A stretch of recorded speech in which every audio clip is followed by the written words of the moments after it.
Hey, everybody, welcome to the very first episode of the Tesla Life. My name is Russell Frost from WhatDrives.us, and I am one half of the hosting team here.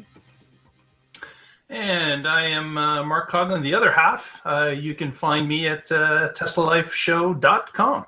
Hey, you may recognize both of us from another weekly show that is centered around vehicles. It's a little thing called What Drives Us. We love doing What Drives Us every week, but we also want to focus a little bit more on one of our favorite companies, which you can all guess would be Tesla. Yeah. Da, da, da. So the Tesla Life's mission is to bring us news and hopefully add a little bit of something to the stories too.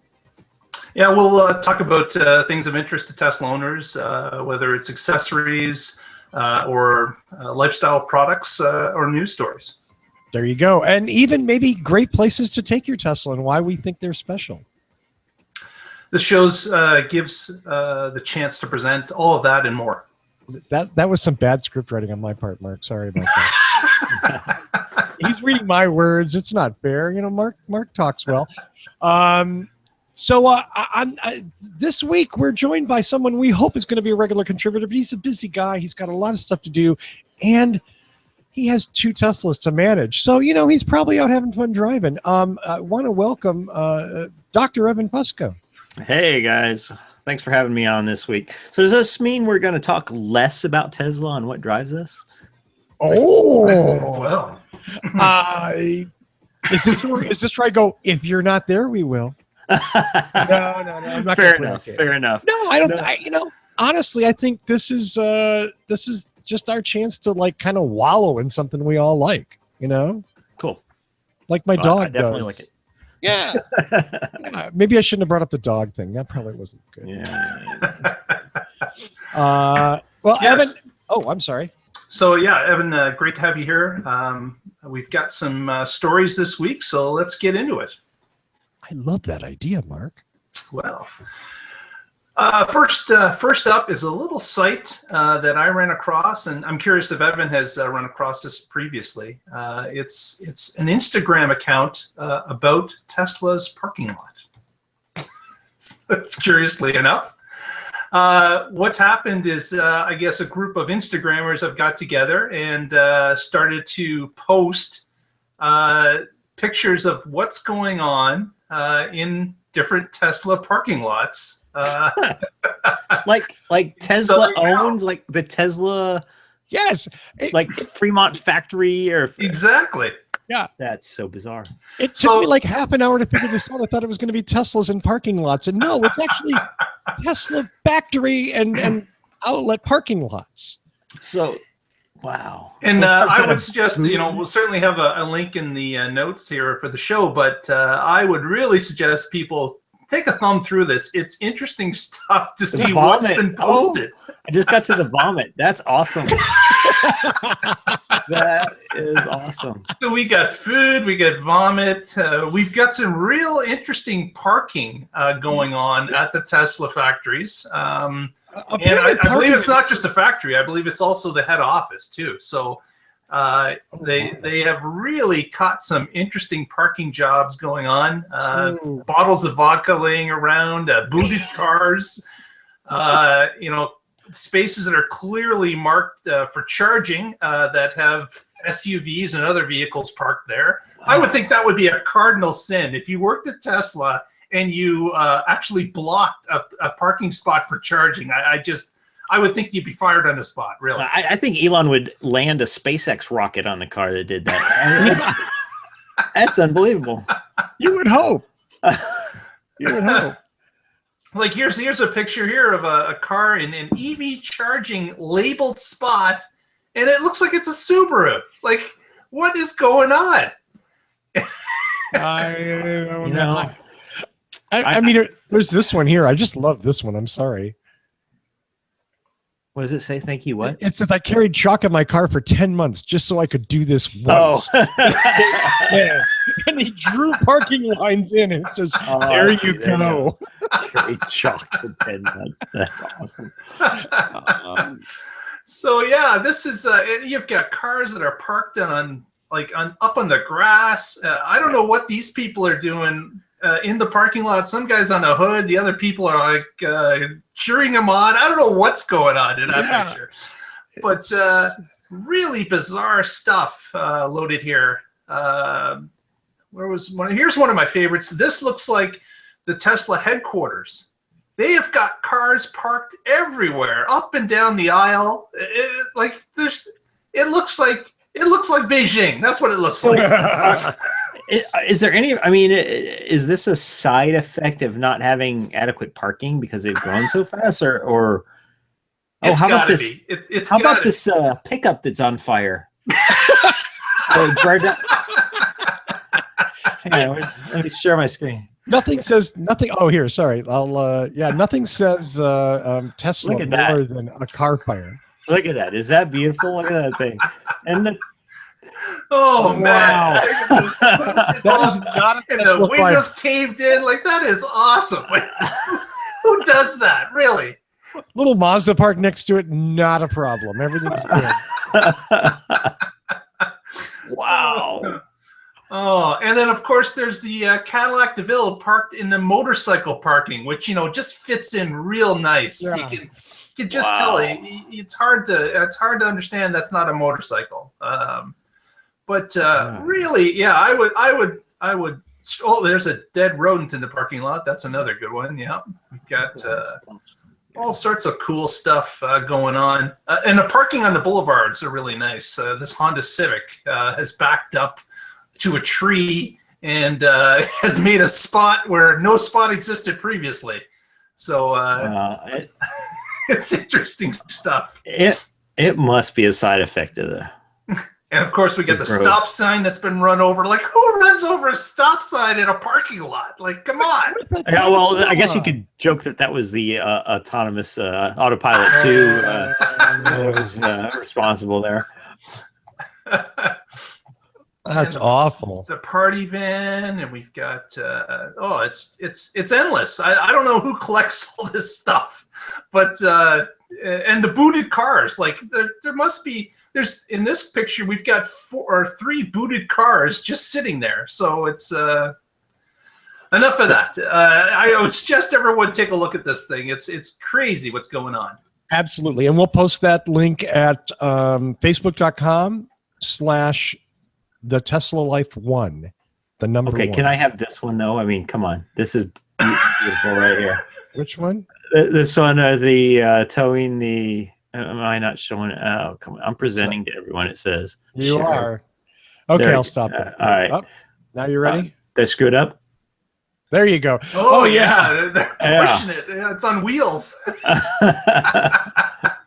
I have no idea what that's even about. Apparently, they have I mean, it is Fremont, and if you've lived in the Bay Area, maybe parking's not so civilized there. Just saying. I was a city guy, not an East Bay guy. So what can I say? Well, Mark, I mean, obviously hours and hours of fun. And speaking of hours of fun, Inside EVs posted a story yesterday that for the first time, Tesla stock has crossed the $300 mark. He mentions that Tesla's market cap now exceeds, wait for it, $52 billion. With the B dollars. So the good news about that for me is that I own a couple of shares, not much, but I own a couple of shares that I bought at around $100. So it's tripled, right? That's good. The bad news is back when I had the opportunity, I chose to purchase the depreciating asset of the actual Model S car as opposed to the $30 per share stock that would now be worth quite a bit. Because I would have bought more than a few shares. You say depreciating asset. You're telling me that your Model S is losing value. Funny that most cars do. Yeah, but I am curious because I don't think we've ever talked about this before. How does a Model S hold up? Compared to what? Well, no, I mean just compared to itself. Compared to itself, I've probably lost at least half the value. Wow, really? Yeah, but now I've had it for almost 4.5 years now. And I've got almost 80,000 miles on it. Right. Okay. And all the technology is pretty much outdated compared to what you can get now. So, yeah, it's about half the value, but compared to similar vehicles in the category, it holds up fairly well. It's doing well. Okay. I mean, just that's certainly something that might be a whole show topic. Yeah, it could. So yes, Tesla is now worth more than Ford, based on market cap, by about $7 billion. GM is currently just a hair below them, but whatever. And Honda's just a bit above them. Again, the market cap thing is it's a dubious shell game, isn't it? Really, it is. Yeah, Tesla's never made a profit, but they're worth more.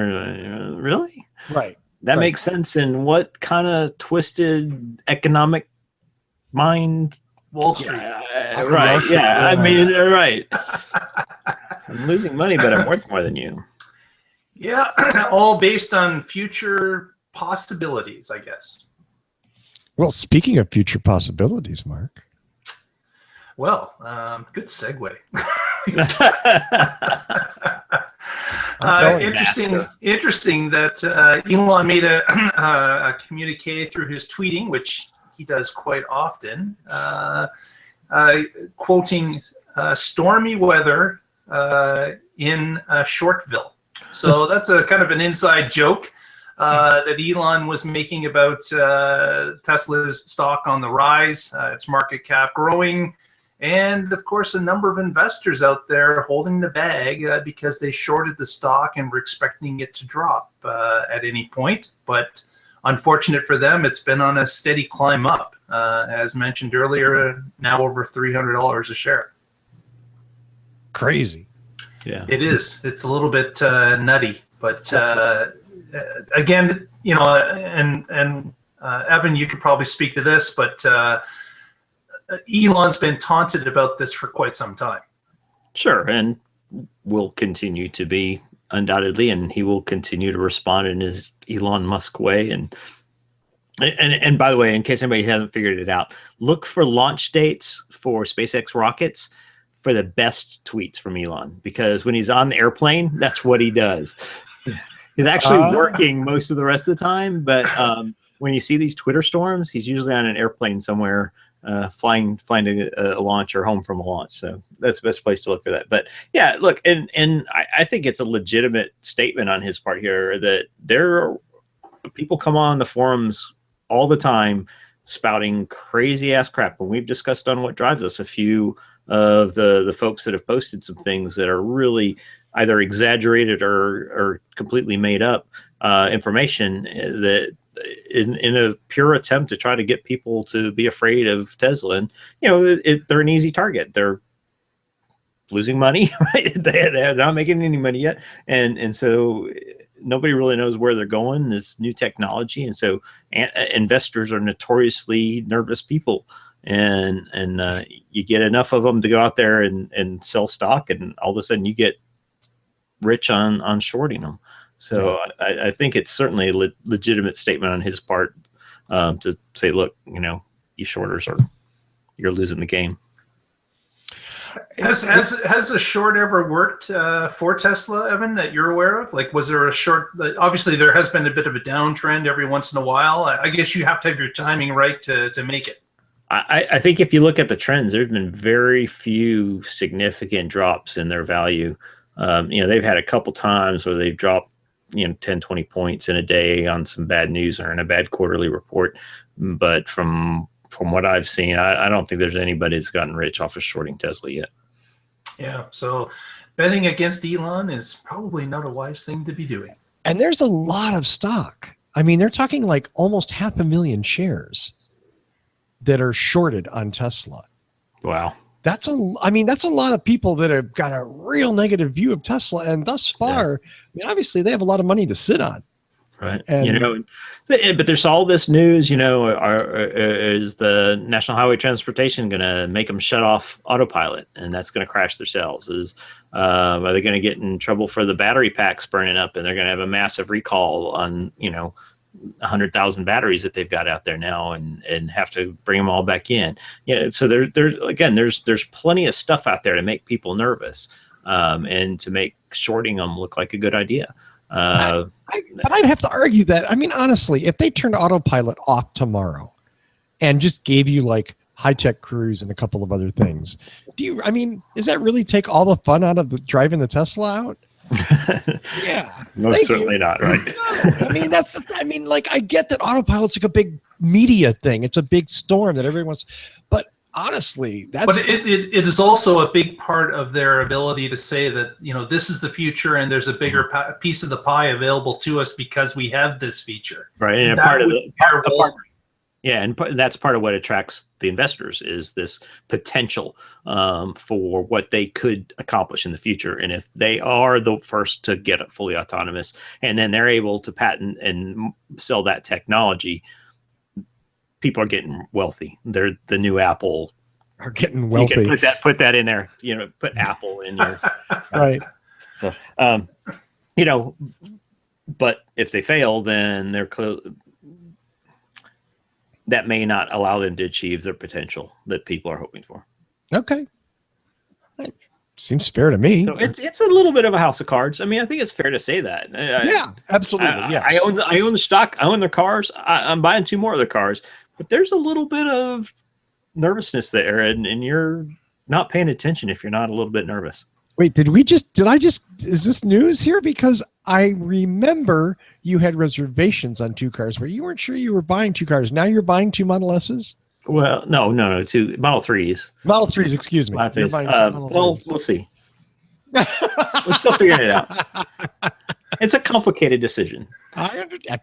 Complicated? Is that the word for saying, yeah, it's expensive? Well, yeah. So yes, part of it's expensive, but look, I'm gonna have to buy some cars anyway, right? I got 2 kids graduating high school in a year, and they're going to be going off to college, and so I'm going to have to buy them cars one way or the other. So yeah, could I buy them $15,000 pieces of shit? Yes. Right. I was just thinking, but a 75 Bug be a bad idea? I mean, right. 75. And this is why your children don't talk to you, Frost. I got nothing. I made her drive a Volvo wagon, okay? Ostensibly because I love you and it's the safest car I can put you in. Just saying. And I was right at the time. Now, maybe not so. Anyway, and sort of dovetailing in with all of this is another Inside EV story that came out just a few days ago. And this goes directly to why the stock jumped up. Tesla says it delivered over 25,000 vehicles in the first quarter of 2017. That breaks down to 13,450 Model S's and 11,550 Model X's. That's pretty damn impressive. Yep. Yeah, and into quarter numbers. They're always pushing those U.S. Deliveries at the end of the quarter, trying to get everything out that they possibly can. And it looks like they really succeeded this past quarter one. Yeah. I mean, can we go back and say the obvious? They're building a lot of cars. They're building a lot of expensive cars, and they're shipping them, and we're not hearing, as we did when both cars came out, we're not hearing about widespread technical issues. It looks like they've conquered that. And that's a big, huge step towards being a big volume manufacturer like a Ford or a GM or a Honda. Yeah, they've definitely cleaned that up. I mean, the fit and finish on these vehicles that are coming out now is way tighter than it used to be. And they're a dream to drive for sure. And I think one thing to this is great. They got those 25,000 out. Hopefully they can do that quarter 2 as well. But I certainly expect to see a drop as they start retooling for Model 3. And we know that they're starting to put those initial test vehicles out. I don't know if they're technically calling them betas or what the heck they're calling them, but they're supposed to be production type vehicles. Production candidates. Yeah, cadets. Yeah. And so they're going to have to be retooling. And I would expect some sort of slowdown as they gear up that portion of the factory. Would you think there would be any type of like a real slowdown, because they are separate lines, right? They're going to be separate lines, separate parts of the factory, separate feeders, I would believe. Should there be that much disruption for the X and the S line? I don't know how speculation. I realize, right? But. Yeah, really. I mean, look, how many humans do they need to get the Model 3 line going, knowing that it's going to be almost all robotic? But certainly some of those people are going to have to shift over, and some of their efforts are going to need to go to that. So I don't know. I think it's a great question to see, knowing it's going to be a separate line, what they're able to do and what they think they're going to do. And of course, we already know from this show that they're parking lot constraint right now. They don't have room for more humans. Well, that probably leads into that previous story a couple of weeks ago about a metro line being built in. So they've got like an LRT that will have a stop in the Fremont factory. So they were pushing that to have that stop put in place for over a couple of years now. So there may be some freed up spots now that the train does run there. Right. Hey, speaking of something that Evan just mentioned, and we don't even have it on the news schedule for tonight, but Electric just posted yesterday. Here's a Model 3 out in the wild, unleashed, untethered, in daylight. In daylight, yes. Yeah, not covered in leather or weird vinyl patterns or anything like that. What does this mean? That their one escaped, and it's currently roaming the streets of Fremont right now. Yeah. It's they're calling that. Let's see, release candidate. Yeah, release candidate. That's the term. Yeah. So what did it say down there about the beta? Something. It said that it skipped the beta thing and went to what they call production of release candidate. Production of release candidate. Yeah. Okay. That's why I all that terminology. I ain't smart enough to remember. They're what they're gambling on, I guess, if we assume it's a gamble. We don't know what they've tested, but I mean the beta gives them a chance to retool the production machines. Yeah. And fix any problems there. By skipping that, they assume that their production machining is where it needs to be. And they can start shoving, raw materials and parts in, and we'll see. We'll find out. Sure looks good. Yeah. Yeah. Here's a button. It'd be interesting to see if they do hit their start dates and if the ramp up is as optimistic as they're claiming. I believe that they were quoted as saying that when they get to the end of the fourth quarter, they'll be pushing out 5,000 a week. So it'll be interesting to see if they get to anywhere near that or if they run into a few issues here and there. Yeah.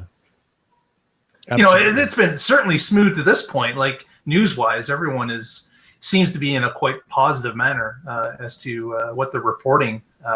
Investors, everybody seems to be on the train that things are running smoothly. So. Right. Yeah. And I mean, for those that are familiar, you'll recognize that this is very different than both S and X, because it became obvious well ahead that there was no way they were going to hit their target dates on release. And I am hearing none of that kind of chatter right now. This is looking like they're going to be very close to hitting the release dates, assuming they don't run into any speed bumps on the way with these release candidates.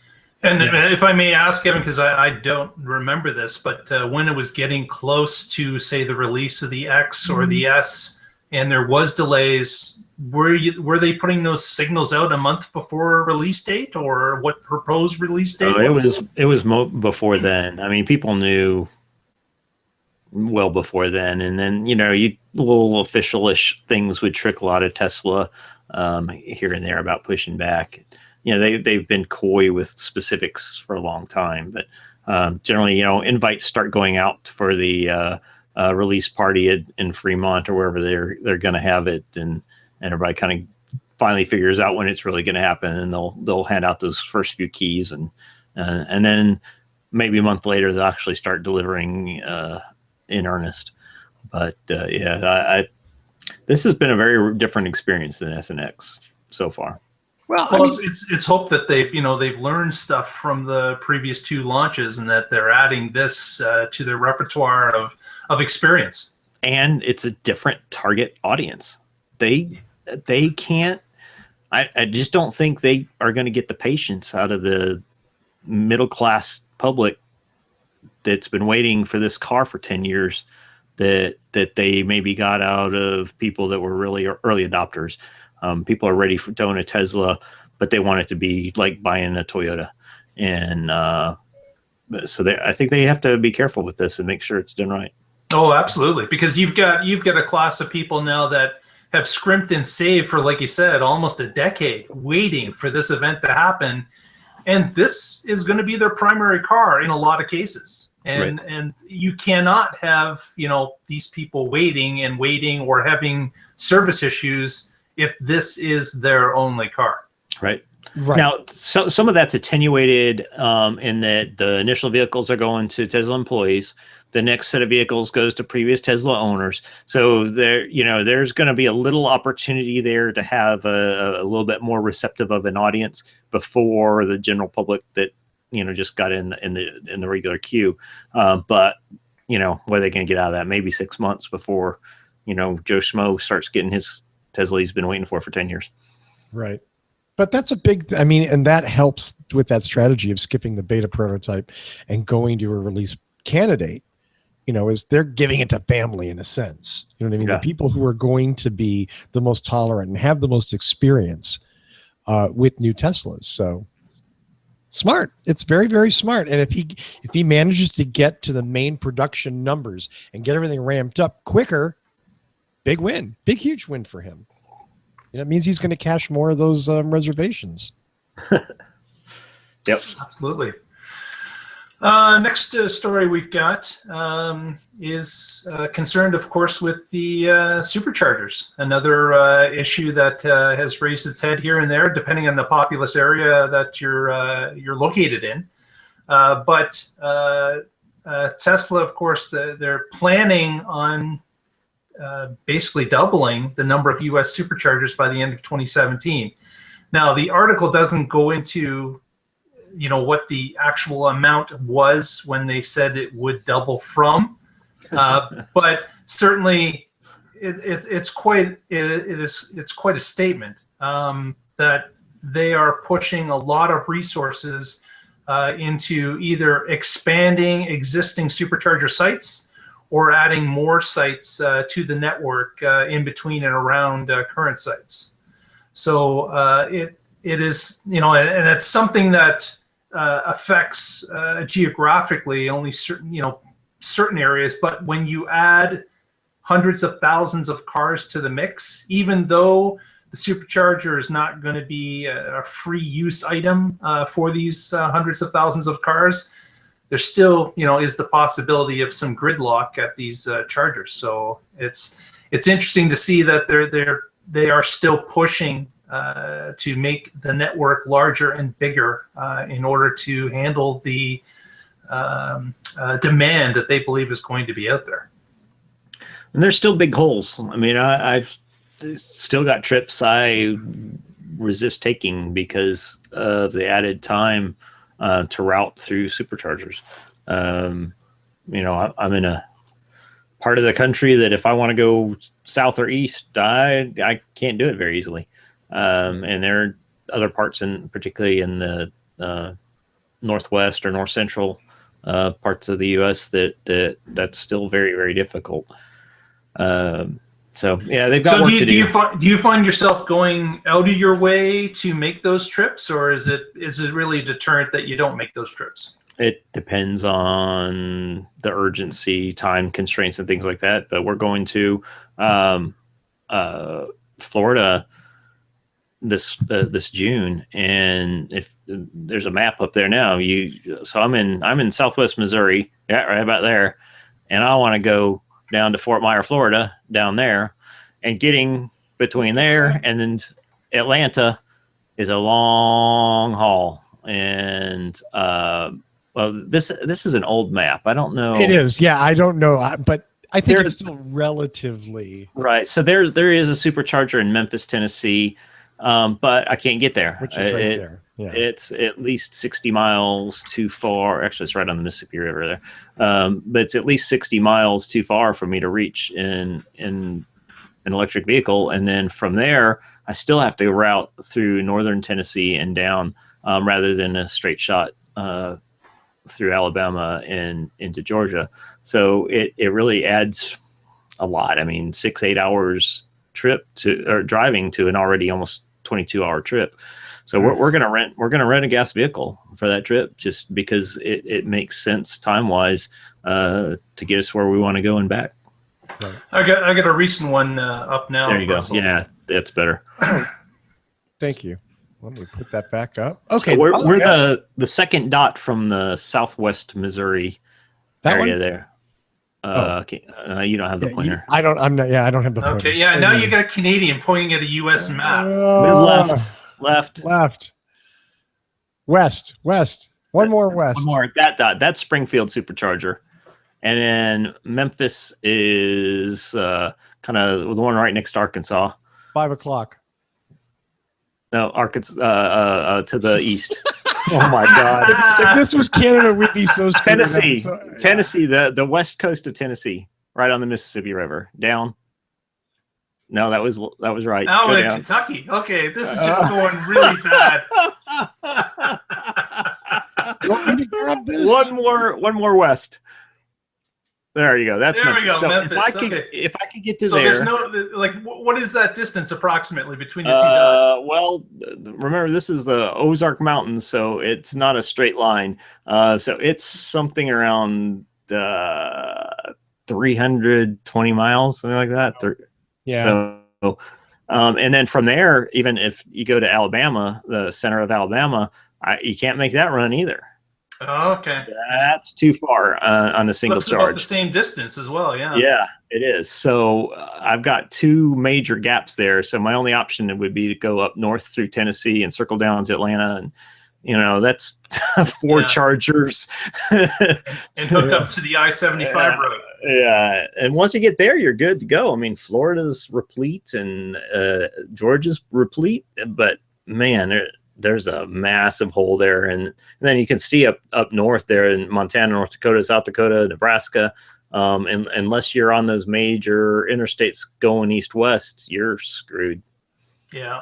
And so there's still big holes. But I can see they've got the route for the snowbirds set up though, right down I-75, no problem. Boom. Yeah. Well, and you could drive to Yellowstone, through South Dakota and stuff. I mean, obviously, and the other problem that Elon faces though is he's also facing overcrowding in some coastal urban areas where Tesla acceptance has been really big. So it's like, am I building one that somebody's going to use once a week in Alabama or Mississippi, or am I putting 2 more in Mountain View? Right. So that brings up another question. Several months ago, Tesla started supposedly, although I've never heard any reports of anybody actually getting charged yet, but charging if you stayed parked at a supercharger when you didn't need a charge. And I don't know if that's reduced some of the crowding in some of those particularly the West Coast chargers that are always busy. And so far they haven't restrained people that live locally from using superchargers. But remember, also in January, the other piece that they did is they started giving only a certain number of free miles, and then after that you get charged. So there's several processes in place to try to reduce some of that congestion at the local chargers where people are just using them to charge for free rather than charging at home. Yeah. And it's interesting, like you said, that free amount has been, the free forever has been taken away. But there's a lot of people on the networks now that, well, I guess a lot is a relative term, but are using them as businesses, right? That have vehicles that are taxis that are, think of the Tesla loop between Los Angeles and Las Vegas, and between Los Angeles and Palm Springs. They've got cars that are delivering people and stopping at the Barstow supercharger constantly to refuel for every trip. So these are groups that are running a business off of the charger network. And it's not necessarily even just taxis or transportation. It's businesses buying Teslas and using them as business vehicles. I ran into somebody like that here at the Florida Supercharger, and they drive all over Florida. They bought this Model X because they wanted to use a Tesla, an electric car, as their business vehicle. And, you know, that's another, again, different use scenario than somebody who buys it, goes to the store, maybe commutes to work, comes home. You know, that's a whole different scenario. Yeah. It'll be interesting. And when you add those, like that amount of vehicles to the road over the next couple of years, places like, obviously, in Missouri you're not going to have, too much of a log jam, but what about those Southern California locations? It's going to be quite a few vehicles being added to the network that if it doesn't expand, there can be issues. Obviously, they have data. They collect data as to how many cars arrive, how long they stay, how often they charge. They have all that data. It'd be interesting to see what they do with it and how to make it better or make it more obtainable for everybody. Right. Absolutely. Well, is that our news for this week, Mark? I believe it is, Russell. Who would have thought? Wow. Look at that. And that's a good thing. Well, one of the things that Mark and I wanted to do with this show was also talk about other things. Some, in some cases like this one, totally unrelated to cars or to Tesla, but that people who own a Tesla might be interested in. And we're going to bring in more of that stuff as the show develops. But I wanted to talk briefly about something that I love. And I think No, not that again. Hold on.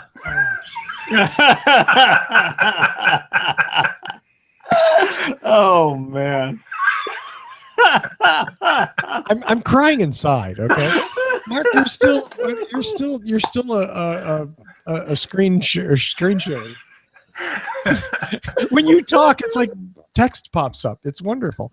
So anyway, really briefly. So like, listen, if you bought a Tesla, okay, if you've already ponied up the 60 grand or more, or you've got a deposit down on what isn't a cheap car, a $35,000 electric vehicle, you obviously feel strongly about your choices in products. You bought an electric car for either because it just goes like a bat out of hell, or because you like the idea of using electricity as fuel. And on What Drives Us, we've talked endlessly about what a great fuel electricity is and how it can only get cleaner and get better. So one of the things, like I said, you're going to go off on me again, aren't you, Mike? I know. I'm going to hold back. I know. Thank you. I appreciate that. So, I'm big into watches. I love watches. And you're like, what does this have to do with anything? It doesn't. This is the Tesla lifestyle. If you like these finer things, if you like things that stand for something more than something cheap that's been stamped out and sold by the millions of container loads, then maybe this is something you're interested in. I'm a big watch geek, and I think it's not just a matter of going and buying a Fossil or some other thing. It's a matter of buying a certain kind of watch. And I want to talk about watches that have stuff like this in it. Let's see. Can you see that? Oh, look. Yeah, there we go. This is mechanical stuff. Can you see that, Evan? Yeah. You're squinting at the screen nicely. Well, I don't have a macro attachment there. Yeah, you got to get just so there. Yeah. There's a little weight that swings around in there and winds us. This is a mechanical watch. This is old school technology, folks. This isn't cutting edge, but it's cooler than new school technology because it's better for us. We're not buying batteries and throwing them away. We're not buying cheap watches and throwing them away. This watch is going to go to this watch could conceive. Oh God. The Apple Watch, right? See that? It ain't got no mechanical crap in it that's going to break. Nothing. Nothing. It ain't going to break at all. Right. And then that big EMP pulse comes and boom, you're wearing a doorstop. Okay. No, I'm not one of those freaks. Anyway, so my thing is mechanical watches. I love gears and springs, and I think this is better technology because the watches are more expensive, but they have to be maintained, but they last for years. Whatever happened to those crank start cars anyway, right? I mean, that's not the same thing, though. It's not the same. They have those finicky electric keys that would break and stuff. No, those crank start cars didn't last for generations. I mean, this one, This one was made the year I was born, and I'm really, really old. Okay. And this is like my favorite. This is my little buddy. It was made in 1961. It's still got gears and little springs in it. And I wind it up every morning and it works beautifully. Why is that cool? Because if you care about putting a clean fuel in your car to get you from point A to point B, maybe you care enough about buying something that you're going to give to your children and your children are going to pass down to their children. And that isn't going to be stamped out and end up in a landfill. Something that's important. Does it cost more money? Yeah. Does it take research time? Absolutely. And if you were lucky enough to buy at the end of the Tesla thing, you did no research, you didn't know anything about it, you just bought Tesla because it was cool. Hey, cheers, good for you. But there are a lot of people that also did a lot of research and a lot of work and said, you know what, there's a good reason for me to invest in this. So that's all I'm going to say. You know, a nice watch is a good thing. So here's another, that's the front of the, wow, the lighting is tough, isn't it? That's a tough, and you know, again, other side of the microphone is better. Yeah, is it? Okay. I think I need to get a macro thing. Yeah. So anyway, it's pretty too, at least in my opinion. So anyway, if you have a Tesla, think about it. If you want to talk to me on Facebook, facebook.com/the Tesla Life 1, the number 1. And ask me. You know what? I love to geek on watches as much as I love to geek on cars. So let's talk about it. I'm more than happy to help. That's what I got. Very good. Very good. Well, how's that for lifestyle, huh? I think that's an excellent lifestyle segue. Absolutely. I could have talked about my $50,000 bottle of wine and how hard it is to store that. Was that a meme that went around everywhere? Evan's like, don't be mean to my wine cellar. Oh man, yep. Don't be mean to the wine cellar. Did you mute your microphone? Crap, I did. A $50 bottle of wine, maybe, but that's about it in my house. Thank you. No, dude, I can relate to that. I can't. What do you do with a $50,000 bottle of wine? But look at it. Yeah, I don't know. Yeah. Anyway, so Mark, I think that's about it. Let's do some shout outs and call it a night. Awesome. First and foremost, I want to thank longtime What Drives Us supporter and a listener and viewer, Lee Moon. Lee Moon is the man who composed our fabulous theme music, which is a song he calls The Continuous Edge number 8. We use it as our theme here, and Lee was kind enough to let us use it for free because we don't have a budget. So, Lee, thank you very much. And if you like that, you can go on facebook.com/ the Tesla Life number 1 and say, hey, Lee, right on. And of course, we want to thank Evan for coming, and we hope to see him back soon as well. I will do my best. There we go, Evan. That's all we can ask, right? I mean, and next week we've got a great show. We have a special guest already. How does that happen? I don't know. You're working overtime. Wow. That's how that happens. We've got Paul Carter appearing on the show. He is the curator of the Model 3 Tracker.info website. He's collected data from over about 8,000 different people waiting for a Model 3 reservation holders, and has a nifty website that allows you to see what's going on, what cities they're from, what options they're choosing, who's picking bare bones cars compared to fully loaded. So very interesting information. It'll be fun to see his take on the Model 3 reservation holder. I love this third-party demographic thing. Yeah, that's going to be awesome. So, of course, you want to visit us on our Twitter feed, where we've got posts going up daily. It is at the Tesla Life.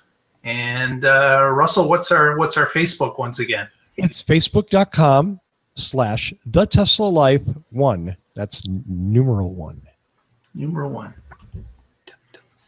Let's see. And what else? We're on Twitter, or we're on, you said Twitter, YouTube at youtube.com/the Tesla Life, where you're watching this maybe right now. Or please maybe you're watching it on a link. Yeah, you can subscribe.